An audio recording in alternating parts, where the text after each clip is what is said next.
Assalamualaikum warahmatullahi wabarakatuh. Pada video kali ini saya akan membahas mengenai materi penganggaran, yaitu ada 4 bab atau 4 materi.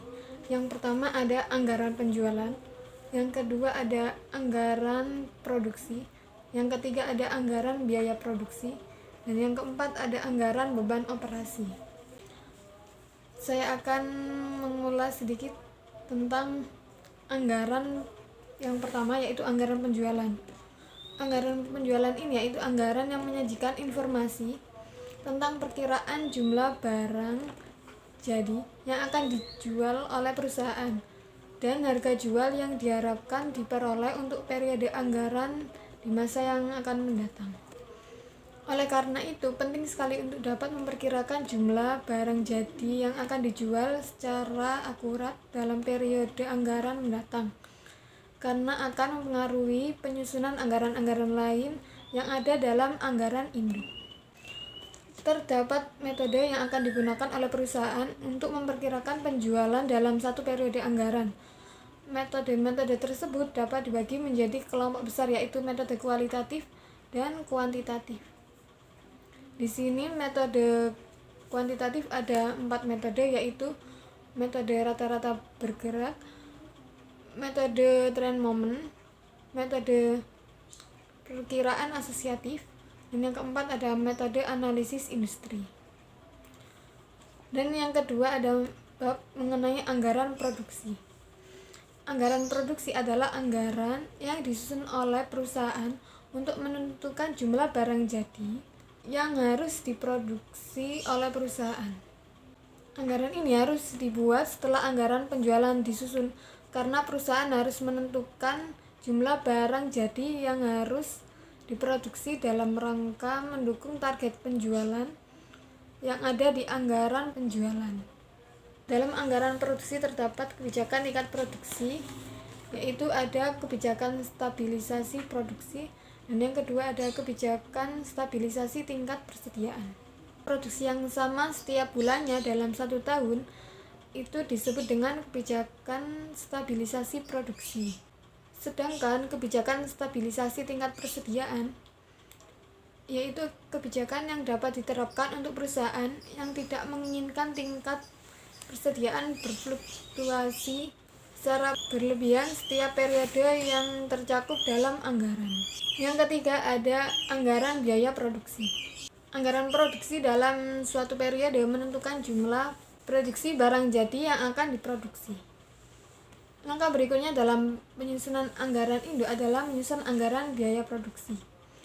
Anggaran biaya produksi ini adalah anggaran yang disusun untuk mengetahui biaya produksi yang akan dikeluarkan oleh perusahaan dalam rangka memproduksi barang jadi. Anggaran biaya produksi dapat dikelompokkan atau dikategorikan ke dalam 3 sub anggaran. Yang pertama ada anggaran bahan baku, yang kedua ada anggaran tenaga kerja langsung, dan yang ketiga ada anggaran biaya overhead produksi. Yang pertama ada anggaran bahan baku. Anggaran bahan baku yang disusun oleh perusahaan pada dasarnya terdiri atas 2 jenis anggaran. Yang pertama ada anggaran pemakaian bahan baku, dan yang kedua ada anggaran pembelian bahan baku. Anggaran pembelian bahan baku yaitu anggaran yang menentukan jumlah dan nilai bahan baku yang diperlukan untuk kegiatan produksi dalam satu periode anggaran. Sedangkan anggaran pembelian bahan baku yaitu anggaran yang menentukan jumlah bahan baku yang akan dibeli dan harga pembeliannya dalam satu periode anggaran. Lalu yang kedua ada anggaran tenaga kerja langsung. Perusahaan menggunakan tenaga kerjanya untuk mengubah bahan baku menjadi barang jadi. Maka dari itu, atas pekerjaan yang dilakukan oleh tenaga kerja, perusahaan harus membayarkan upah. Untuk perusahaan manufaktur, tenaga kerja yang terlibat langsung dalam proses produksi dapat dikelompokkan ke dalam tenaga kerja langsung dan tenaga kerja tidak langsung. Tenaga kerja langsung adalah karyawan yang langsung terlibat dalam kegiatan produksi barang atau jasa. Sedangkan tenaga kerja tidak langsung adalah karyawan yang tidak secara langsung terlibat dalam kegiatan memproduksi produk atau jasa. Selanjutnya yang ketiga ada anggaran biaya overhead produksi. Perusahaan manufaktur ini memiliki 3 komponen biaya produksi, yaitu yang pertama ada biaya bahan baku langsung, yang kedua ada biaya tenaga kerja langsung, dan yang ketiga ada biaya overhead produksi. Biaya overhead produksi adalah seluruh biaya yang tidak terkait secara langsung dengan kegiatan produksi barang maupun jasa. Yang termasuk biaya overhead produksi adalah biaya bahan baku tidak langsung. Biaya overhead produksi ini dapat dikelompokkan ke dalam 3 kelompok biaya, yaitu biaya variabel, biaya tetap, dan biaya semi variabel. Biaya variabel adalah biaya yang nilai keseluruhannya berubah-ubah seiring dengan perubahan yang terjadi pada cost objek. Yang kedua, biaya tetap adalah biaya yang nilai keseluruhannya tidak berubah-ubah seiring dengan perubahan pada cost objek sampai relevant range tertentu. Yang ketiga ada biaya semi variabel, adalah biaya yang memiliki komponen biaya tetap sekaligus komponen biaya variabel. Dan yang keempat adalah biaya beban operasi. Beban operasi ini adalah beban-beban yang dikeluarkan untuk kegiatan selain kegiatan produksi. Kegiatan-kegiatan yang menjadi sumber pengeluaran beban operasi umumnya terbagi menjadi 2 kelompok kegiatan, yaitu yang pertama kegiatan penjualan dan kegiatan administrasi. Yang pertama ada kegiatan penjualan, contohnya adalah penerimaan order penjualan dan pengiriman barang dan jasa kepada pelanggan. Sedangkan penyusunan laporan keuangan adalah contoh kegiatan administrasi perusahaan. Secara umum, beban operasi dapat dibagi menjadi 2 kelompok. Yang pertama beban penjualan, yang kedua beban administratif. Beban penjualan adalah beban yang muncul dari aktivitas penjualan barang dan jasa oleh perusahaan kepada pelanggan.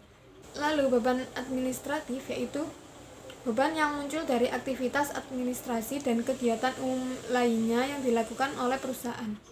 Untuk keperluan perencanaan dan pengendalian beban penjualan dan administrasi, perusahaan dapat membagi kedua beban operasional tersebut menjadi beban tetap, beban variabel, dan beban semi variabel. Beban operasional bersifat tetap jika nilainya tetap sama, berapapun tingkat penjualan yang diperoleh oleh perusahaan dalam satu periode dalam relevant range tertentu.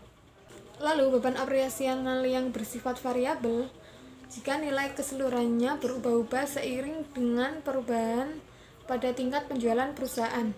Dan yang ketiga ada beban operasional yang bersifat semi variabel, yaitu jika beban tersebut memiliki komponen biaya tetap dan biaya variabel sekaligus. Demikian penjelasan materi mengenai penganggaran, khususnya mengenai 4 bab tadi. Apabila ada salah kata atau materi yang kurang lengkap, saya mohon maaf. Sekian video presentasi dari saya. Wassalamualaikum warahmatullahi wabarakatuh. Jangan lupa untuk subscribe, like, comment, and share.